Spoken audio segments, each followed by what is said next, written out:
जय माता दी। हिंदू कहानी संग्रह में आप सभी का स्वागत है। दोस्तों, आज बहुत ही मार्मिक कहानी लेकर आए हैं जिसका शीर्षक है अनाथ कौन। एक दंपति थे, एक बेटा था। बेटे को पढ़ाया लिखाया, बड़ा किया, शादी कर दिए। कुछ दिनों बाद माँ का निधन हो गया। माँ के निधन के बाद पिता अकेले हो गए और पुत्र और बहू के साथ रहते थे। बहू को पिता का रहना खटकता था, इसलिए वो हमेशा अपने पति के कान भरती थी कि अपने पिता को अनाथ आश्रम में छोड़ कर आओ। माँ के निधन के पश्चात इकलौता बेटा पत्नी के कहने में आकर अपने पिता को वृद्धाश्रम में भेजने का निर्णय ले लिया।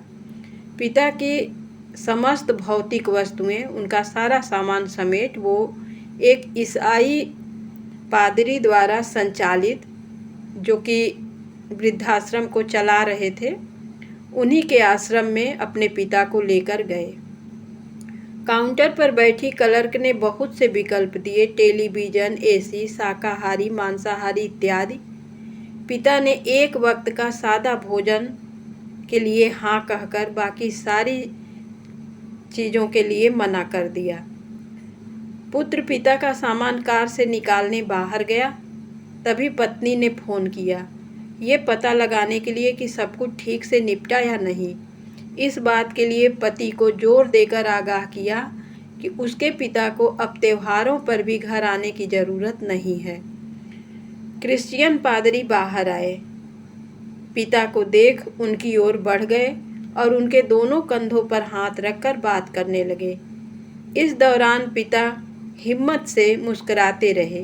बेटे को बड़ा आश्चर्य हुआ। उसने तुरंत निकट पहुंचकर पादरी से पूछा कि वो पूर्व परिचित हैं क्या, जो इतनी बेतकल्लुफ़ी से बात कर रहे हैं। पादरी ने गीली आंखें पोंछते हुए बेटे को देखा और कहा, हाँ, बहुत ही अच्छे से।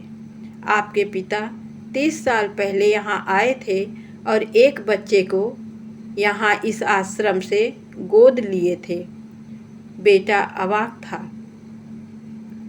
दोस्तों, आज के ज़माने में यह एक कहानी नहीं, ये एक हकीकत सी लगती है।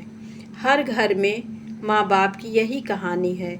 नई पीढ़ी अपनी सुविधा के चलते माँ बाप को घर के कचरे की तरह बाहर कर रहे हैं और इसे अपनी ऊंची सोच बता रहे हैं। जिन माँ बाप ने अपना सारा जीवन औलाद की परवरिश में खपा दिया, आज वही बच्चे उन्हें छोड़कर चले जा रहे हैं। जिनकी उंगली पकड़कर चलना सीखा, आज ज़रूरत पड़ने पर उनका हाथ छोड़ दिया।